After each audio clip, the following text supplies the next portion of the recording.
Simple ಆಗಿ ಹೇಳ್ತೀನಿ ಕೇಳೆ ನಮ್ಮೂರ ಭಾಷೆ, ದಿಲ್ಲಿಗೂ ಬೇಕು ನಮ್ಮ ಕನ್ನಡ ಭಾಷೆ. ರಾಗಿ ಮುದ್ದೆಯಲ್ಲಿದೆ ನಮ್ಮ ತಾಕತ್ತು, ಬಸ್ಸಾರು ಉಪ್ಪೆಸರಲ್ಲೇ ಅದರ ಕಸರತ್ತು. ಮಸ್ತಿಗೆ ಮಸ್ತು ನಮ್ಮ ಭಾಷೆಯ ಗತ್ತು. ಸಿಂಪಲ್ ಆಗಿ ಹೇಳ್ತೀನಿ ಕೇಳೆ ನಮ್ಮೂರ ಭಾಷೆ, ದಿಲ್ಲಿಗೂ ಬೇಕು ನಮ್ಮ ಕನ್ನಡ ಭಾಷೆ.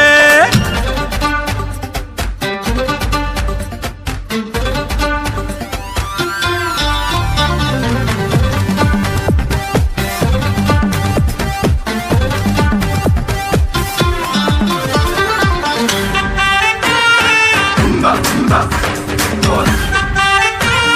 bumba, bumba, bumba.